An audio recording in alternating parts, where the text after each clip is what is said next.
is Ryan Miller, and for the past 15 years, I've helped hundreds of people to raise millions of dollars for their funds and for their startups. If you're serious about raising money, launching your business, or taking your life to the next level, this show will give you the answers so that you too can enjoy your pursuit of making billions. Let's get into it.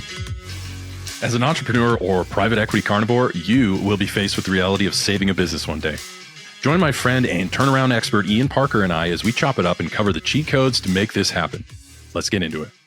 Hey, welcome to another episode of Making Billions. I'm your host, Ryan Miller, and today I have my dear friend Ian Parker. Ian is the chairman and CEO of Healixa, a publicly traded technology company that focuses on building jaw-dropping technologies in the sustainability and the quality of life sectors. So what this means is Ian understands private equity so well that he's agreed to come on the show and share with us some of his cheat codes when buying a business or rolling out a turnaround strategy. So Ian, welcome to the show, man. Thank you. Thank you, Ryan. Thank you for having us on the show today. Really love the show. What you're doing is super important to be able to learn from all of these incredible people you have on the show is really great. Yeah, and you're certainly one of them. So thank you. You're very kind. You know, it's true. We've been rated in the top 2% in the world on this show. We've been very fortunate to be in over 100 countries. But we're not here to talk about me. We're here to talk about you. And so thank you very much for that. Let's talk about all the exciting stuff. You want to tune in the end where Ian starts coming up with some of these cheat codes that are really going to help you and open your eyes in the private equity sector, whether you're starting a business, buying a business, or even turning one around. But before we get into that, maybe you can help me understand, how did you even become an expert in this industry? Sure. So I've had a career in turnarounds. I've been fortunate to work in a lot of different businesses, not by virtue of choosing those businesses. Most of them chose me. We were a group of people that worked with family offices, private equity groups, specific LPs and private equity groups to go turn companies around when they had issues. Been involved in upwards of $1 billion worth of financings and exits. In 2019, we took this company public. We did it through a reverse merger in April 4th, 2019. We've been focusing on sustainability technologies and quality of life technologies ever since. Man, what a cool career. I'm sure we could spend a whole episode just talking about that, but we got a lot of ground to cover today. With that, so now you're focusing on these different technologies. Maybe you can walk me through a little bit on Healixa and what it is and what you guys are focused on. Maybe chop it up, man. Feel free to talk about all the cool tech that you're doing, because I'll geek out with you, brother. So what kind of trouble are you getting yourself into these days? Well, you speak about trouble. We lived through COVID, right? We started a company right at COVID, which was incredibly interesting. Initially, what we were going to do was use nutraceuticals and revenue from nutraceuticals to support all of our technology development. Sometimes you just need staying power. And that we spent the better part of 2019 developing a CBD vitamin brand, got it into a whole bunch of resets in 2020, and then COVID hit, wiped out all of that work. We were able to pivot very quickly and move towards healthcare. And then we found the water technology down in Mexico. And that is by far going to be one of the most impactful technologies you'll see coming to market in 2024. Yeah, maybe you can unpack that a little bit for us, Ian. Talk about that technology that pulls water from the air. Now, those that follow me, they know that I invest in clean energy and biotech. So we actually have very similar interests in the kind of technologies and our view of the future and what society needs to do to get there. I think we're very aligned on that. But I love this technology. This is phenomenal. I've heard people talk about it. You're actually doing it. Can you walk us through a little bit of this water technology and help us understand the value that it can bring? So the technology itself, think of something that looks like a refrigerator, and it's producing 200 liters of water a day right out of the atmosphere in any condition, almost any condition. The only place we're not going to be able to do it is the top of Mount Everest, but there's not too many people there. So we're not too concerned about that marketplace. But everywhere else in the world, we're going to be able to produce water constantly and consistently. And the way it works, so the industry, this air to water industry, has always chased condensation as a way to collect atmospheric water vapor. There's always tremendous amounts of water vapor around us all the time. Even when it's 2% relative humidity, there's still a tremendous amount of absolute humidity in the air. So figuring out how to access that has been a goal of a lot of people over the years, and they've all tried to use condensation to do it. Think of dehumidification. Think about what comes out of your air conditioner when that little drip line starts dripping, that little pan gets full, right? That's condensation. We went the other way. We decided we're going to freeze it out of the air. And that's why we have the world's first and only deposition water harvester. We patented that in 132 countries, filing additional patents, biggest patent filing I've ever been involved in. That was a bear, but we were able to make it through that. And what the technology allows us to do is, with very little energy, you put it on the ground, it's gonna run constantly and consistently for 10 years, maybe upwards of 10 years with proper maintenance. and it'll just produce 200 liters of water a day right out of the atmosphere. Wow, that's phenomenal. And the implications to emerging markets or third world countries, whatever you want to call it, the implications to those alone are powerful, but not just for emerging markets, but any market that struggles with water issues and finding water. This company is able to take it out of the air. We don't have an air issue. So in these areas, you're able to produce this value. Where are you rolling these things out now? We're going to roll them out initially in the United States. One of the things I've learned in my life is not to try to bite off more than I can chew. I think there's plenty of, we have a lot of professionals here at this company that would agree with that. So as a group, we've decided we're going to start with the US because that's where home base is and that's where our manufacturing is. And, we want to keep it close to home when we launch the betas in September and October into the field. We're looking at different climates here in the US. So Arizona, Nevada, Delaware, Oklahoma, Texas, those are initial places. We also we're going to launch some in St. Martin too. Because it's an island country. Yeah. No lack of volunteers for that one, by the way. So the implementation is going to be easy to recruit people internally here for that one. One of the things we're looking at is atmospheric water generation has always been limited by relative humidity.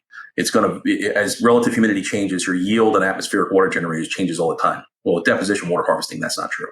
So having it in different regions shows and will prove out all of the things that we already know to be true, but now we're going to have field data to show it. Man, and with that field data, the investors flood behind. If that's you, that's what we're doing. And so what Ian's doing, and this is a very good discipline. It's a discipline of all successful entrepreneurs.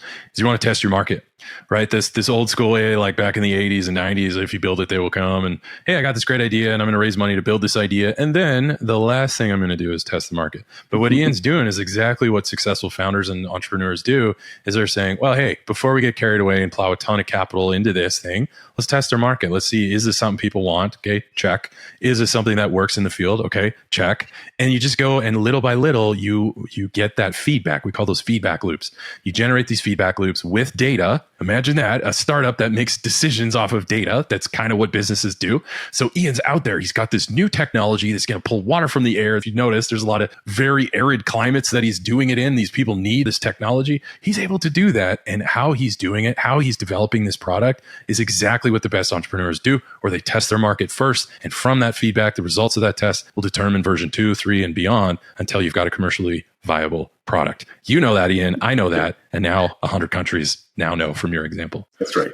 Yeah. I completely agree with everything you just said. It's it's so easy to get out over your skis and be so confident in what you have. The best way to do it is to leg into it and leg into it carefully. We're gonna discover things in the field about these betas that we didn't think about or we didn't anticipate. And if you just start ramping down the throttle on commercialization, it's a good way to have a whole lot of things go wrong. Patience is key here. Patience in making sure that we do this in a way that is smart and meticulous. That's what we're doing right now, and we're in the process of executing that. So you'll see announcements coming out about betas in the field, and that's a big deal for us. That's right. And the announcements are under what ticker? Now that you're publicly traded, what's your ticker? Where if people want to follow this technology and the development and all things that are coming, what's the ticker? The ticker is EMOR, and we trade on the pink sheets. But I always tell people, we trade on the pink sheets, but we are not a pink sheet company. The type of people that are around this company, you've got a former Secretary of Defense, and you've got a former congressman, former state senators, former Fortune 500 executives. This is not your typical pink sheet company. No. So when you see OTC pink sheets, just know we don't plan on staying in that neighborhood. Yeah, there's a lot of muscle behind that. All right, that's powerful. And this is one of the lessons that you do. So for those of you who are just starting a business, or maybe you're an emerging fund manager, whatever that is, you're starting out in whatever it is in the private markets. One of the things that Ian does is one of the best secrets that are out there. There's a lot, but this is a good one. Often when people ask my advice, they say, well, I don't really have the track record or the experience, but I got a brilliant idea and I know I can pull it off. I'm really smart. But are investors going to listen to me? Are people going to support me? Well, if that's you, and do what Ian did, is you can actually stack your board of directors or even have an advisory board. It's not even that serious compared to a board of directors. If you have an advisory board and you stack it like Ian did with senators and all these people, I don't know, maybe you got Navy SEAL commanders, you got all kinds of cool people on there. And what that does is that further strengthens your offering as it relates to the team, as it relates to the human capital, as it relates to the wisdom and the knowledge in this brain trust we call a company. So what Ian did is exactly, once again, what some of the best founders and entrepreneurs do is they not only are they good at what they do, but they make sure that investors and other people around understand that it's not just me. Look at the bench depth on this company. It's phenomenal. You're not going to find it anywhere else. Not only do we have a great company, but we got some of the best eyeballs in the business on this company, on this technology, in this investment. We're not going to lose. And so, right. And so and investors agree, they're like, yeah, with that team, I mean, you're going to slay it. It's amazing. So stacking your board, especially if you're starting out, that's not Ian, but if you're starting out, it's even more important. Even Ian, with all his experience, is still doing this discipline, this one thing that further strengthens his offer to the market. And so collectively, as the proverb goes, if you want to go fast, go alone. If you want to go far, go together. And so Ian has done that, and he's going very, very far and rolling out in multiple states. I know this is not easy, but he's pulling it off. So that being said, what are some of those things? You've had this, we talked about your experience and all these cool things that you're doing right. And you're getting me excited, man. So all of these things that you're doing right and you're doing well and you're kicking butt, you're rolling out your beta tests and everything. Even more than that, all that experience that you've done in private equity and you've had a great career in turnarounds, I'm curious about the cheat codes. And so I'm wondering if there are, 3 or so things, just to summarize. Let's spend some time talking about the cheat codes. And I would love for you to teach our audience around the world some of those most valuable things that you found when working in turnarounds and private equity. Sure. The first thing I would say, and this would be the number one thing that I would say to people, anybody going into a crisis situation, a turnaround situation, or any new position into a corporation where you're going to take a leadership position, is walk the line. Put a hard hat on. If you're in a manufacturing industry, for example, put a hard hat on. Don't show up in a suit. Put some jeans on. Put on some work boots. Wear a normal shirt. Put a hard hat on and walk the line. Talk to the people that are there. Talk to the people that have been there for 20 years. There is so much institutional knowledge in each one of them that you're not going to get that from a supervisor meeting in a boardroom. You're not going to get the pulse of that company from, a supervisor meeting in a boardroom with coffee and donuts. You're going to get it from the people that are doing the work. And you can later take that and compare that to what you're hearing from the supervisors and middle management. But you need a baseline for that. And you need to be able to draw your own conclusions. And the only way to do that is to actually walk the line. Great little things you can do to really change morale and get people to really just buy in to you as being one of them and in the trenches with them. Have a barbecue, flip hamburgers for them, right? Make hot dogs for them. Serve them for a day, right? And you'll be amazed by how much information comes out. And, other little things you can do to really grab that information. Suggestion boxes, old school, right? Hey, listen, I'm the only one with a key around my neck. When you put something in that suggestion box, you're talking to me. You have a criticism about anything, including me, let me know, right? You're not going to get in trouble. Make it easy for that information to flow from where all that work is getting done into your office. And if you do that, you'll be surprised how much you learn and how quickly you learn it. Man, that is brilliant. You're absolutely right. Getting out there, talking to the frontline workers, because who better to know the ways that the company's broken, but also the best solutions are the people that live it and breathe it every single day. And so talking to these people, maybe they've got some issue with the manager and they didn't want to talk. Maybe they just are shy. But giving that personal touch that Ian's talking about, it allows people to open up, but it also sets a very good precedent in your leadership. Jack Welch did this, right? Wander and ask questions. He was famous for that. He would just walk around the company. So if the best CEO in America, arguably, and Ian as well, wonderful CEOs that are wandering and asking questions, is probably good advice. So whether it's your company or a company you're buying and you want it to be your company, wander and ask questions. I love that advice. What else? What else have you seen as a helpful cheat code when doing a turnaround? So from a turnaround perspective, I always looked at, when I was analyzing a company as to whether or not a rescue finance package is warranted or not, I would always look at it and I think about it as a patient in an OR, right? That's my operating room right now. Are we going to put the time in or do we call it, right? And the 3 things I look for to make sure it's a patient I can save. First one is, look, you're going to have to cut. It's painful, right? And you got to cut the heels, but you're going to have to make cuts. And that's something that has to happen. A lot of times that's going to be primarily people. People are going to be, number one on that. That's going to be where your biggest expense is. And you're going to have to make those cuts. The other one is processes, but people is the first one, right? The other thing you need to look for if you're going to make it a successful turnaround, because you got to do at least 2 of the 3 of these, right? Is, can I increase my margins? And that comes down to maybe negotiating with new vendors or, looking and exploring, how you can reduce, your fixed costs, right? All those things need to be analyzed. And for the most part, there's always ways to pick up margin, right? I would also say, small cheat code here, get your own purchasing manager. Like whoever was there before, that's got to be your person. Either move that person somewhere else or send them home, but put your own person in place because you need a person there. It's interesting. Before we move on, I'm curious, why purchasing manager? Out of all the people, why purchasing managers listen to the show are like, wait, do tell. Why do you cast the gaze onto the purchasing manager? Yes.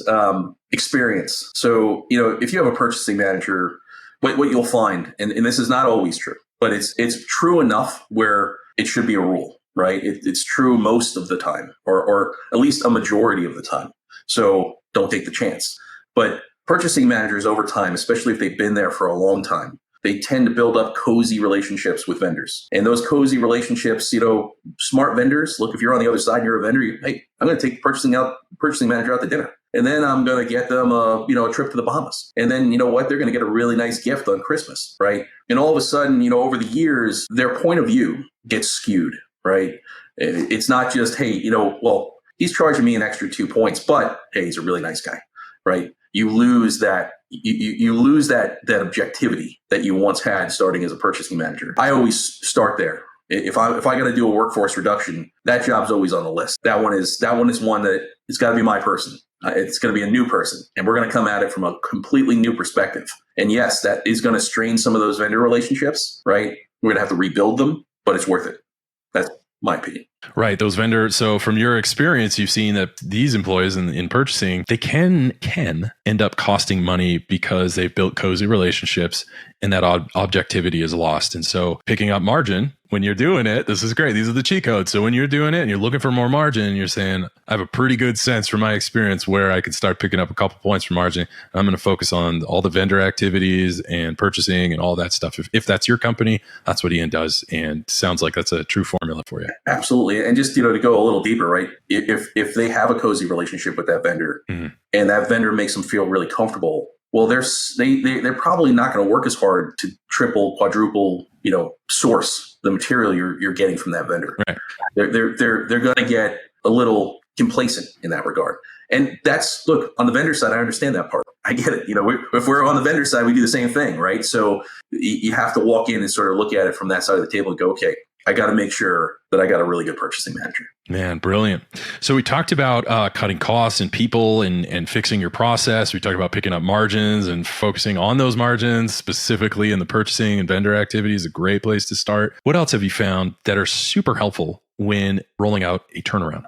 Well, we covered cutting costs. That's number one, right? We have to cut costs. We have to increase margins. This one is the one that, tends to be forgotten here, but we got to increase revenue too. Right. And that is, if I could do all three of those things, I'm saving the patient. If I could do two of the three, it might be a long recovery, but the patient's going to live. If I can only do one, it's questionable. You got to, you can't just cut your way out of a turnaround. You have to grow your revenue.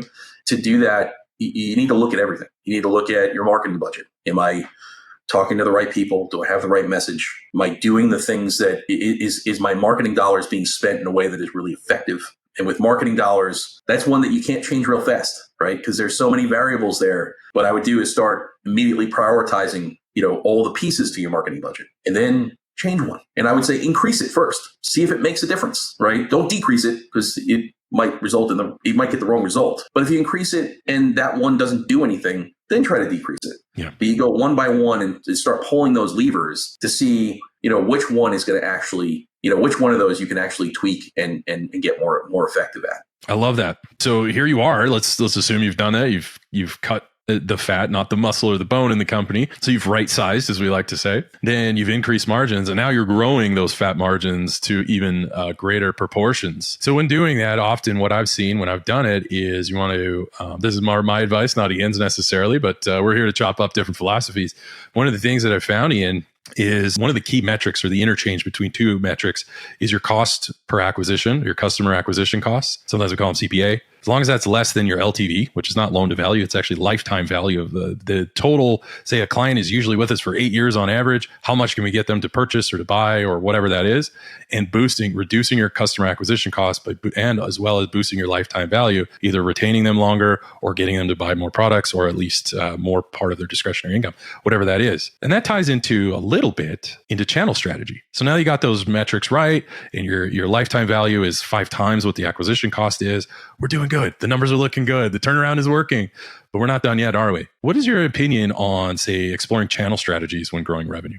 Especially if you're in a consumer product area. I mean, channel strategy is important anywhere because channel friction is a real thing. But channel strategies, they can end up costing you a lot of money if you do them improperly. So let's just take an example.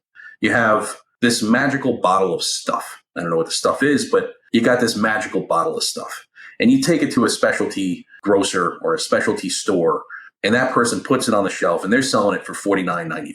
And then all of a sudden, your sales manager goes, hey, TJ Maxx wants this stuff too. And they want to put it on the shelf. Then you go, wow, nationwide distribution with TJ Maxx. Phenomenal. And you do a deal with TJ Maxx and you put it in there. And now TJ Maxx, you get a phone call from that other buyer. And that other buyer goes, hey, TJ Maxx is selling the stuff that I'm buying from you for $25. And it absolutely crushed my inventory. Not going to be happy with you. And you're probably going to destroy that relationship. So you took that really high margin business, that elite product that, that now allows you to do other things with, and you've put it into a channel that has absolutely destroyed the other channels, right? So looking at those things is very, very key. Sometimes you have to give up some of those channels, those lower margin channels, and focus and redouble your efforts on those higher margin channels. In a turnaround where you're going to be cutting back on some revenue to redouble your efforts on higher margin business, those are always challenging decisions, but you have to be prepared to make them. Man, that's brilliant. So we talked about margins, getting your market budget in line. I'm assuming you do comps on your industry just to figure out a baseline. Like, how do you know how to right size? So I would do that. I would take comps. I would pick a public market comp that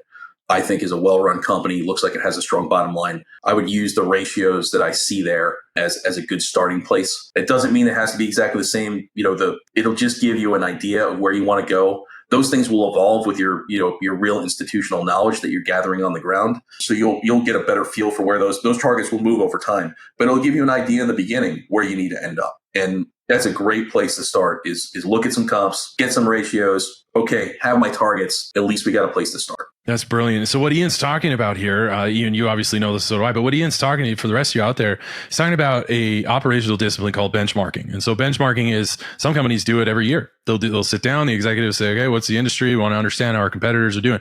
So go out, they'll take a pulse of all their competition and the market and establish averages. What's the average percentage of labor costs for all of our OPEX? What's the average profit margins? So what Ian does is one more time, a lot of love that you're sending your way. You're doing amazing things. I can see why you're doing so well.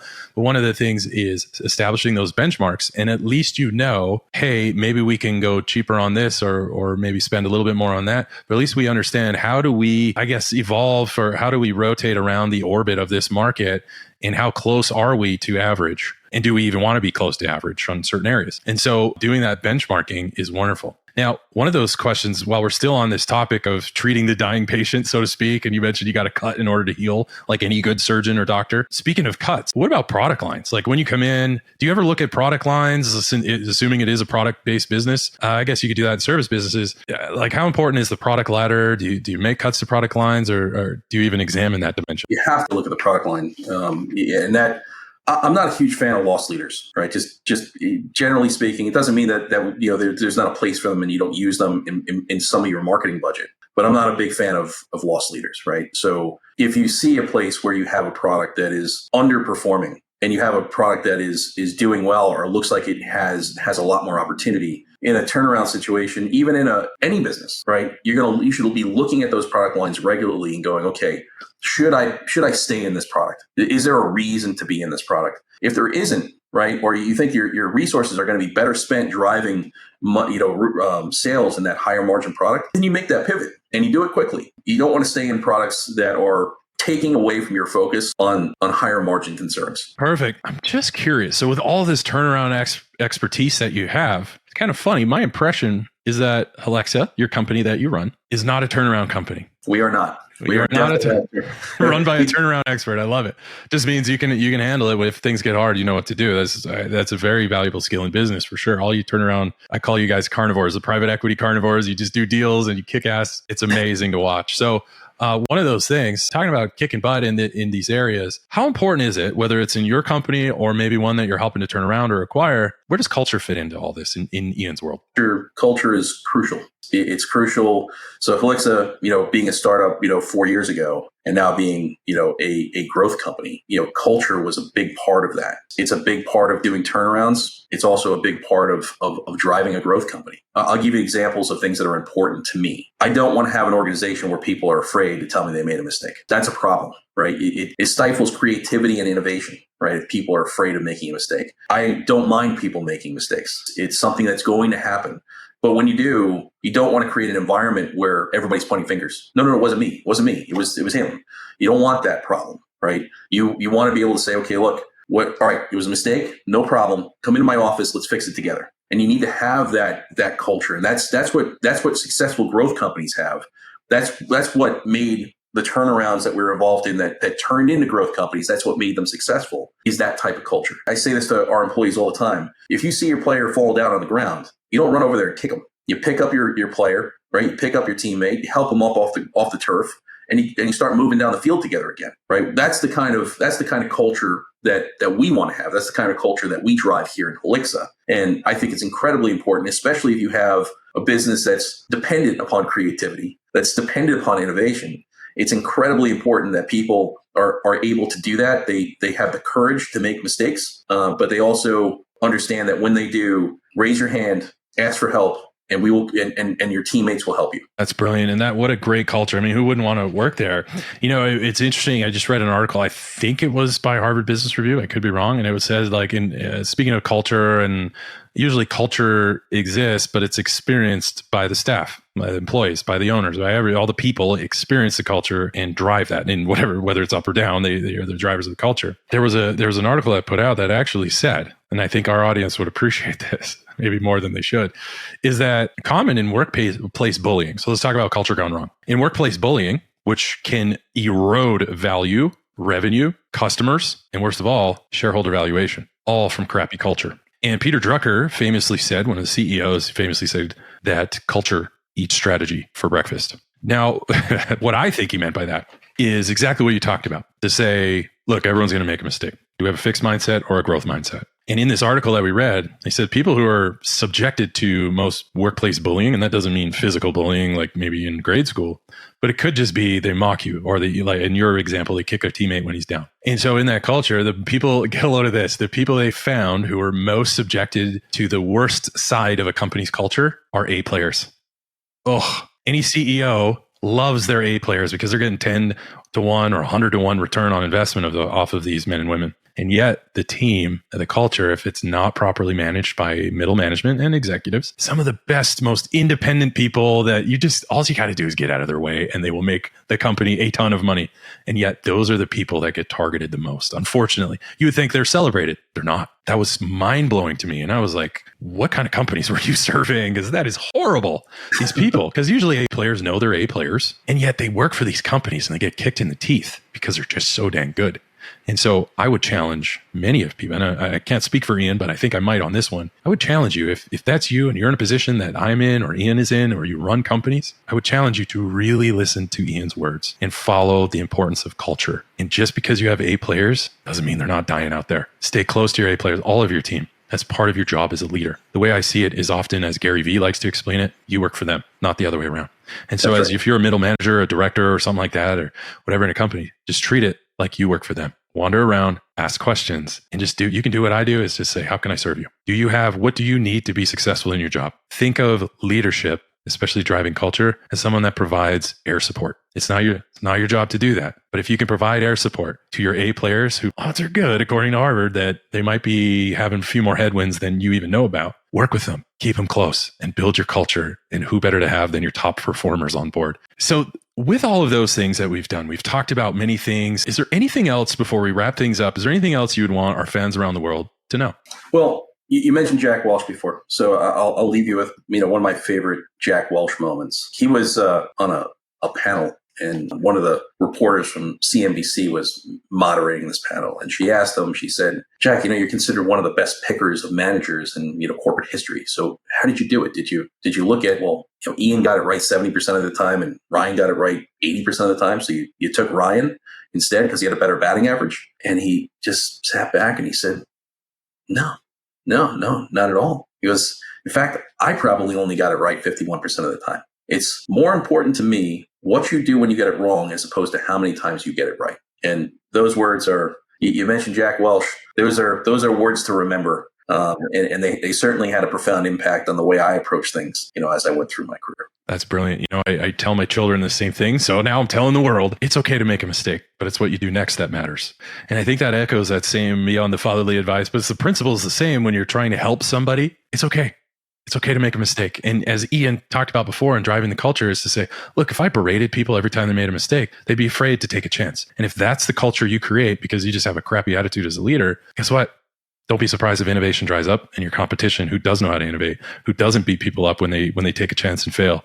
So it's okay to make a mistake. It's what you do next that matters. And sometimes that means pivot. Other times that just means persevere, just like any other startup. So just to summarize everything that we talk about, listening to Ian's advice, roll up your sleeves, talk to the frontline workers, understand what's going on in the company, and better yet, listen to them. The second thing that we talked about is learn to cut costs, focus on those, increasing margins, growing your revenue, and following those lessons that you talked about. And finally, just remember, culture eats strategy for breakfast. You follow Ian's advice, and you too will be well on your way in your pursuit of making billions.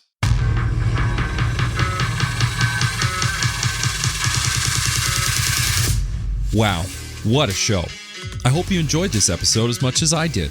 Now, if you haven't done so already, be sure to leave a comment and review on new ideas and guests you want me to bring on for future episodes. Plus, why don't you head over to YouTube and see extra takes while you get to know our guests even better. And make sure to come back for our next episode where we dive even deeper into the people, the process, and the perspectives of both investors and founders. Until then, my friends, stay hungry, focus on your goals, and keep grinding towards your dream of making billions.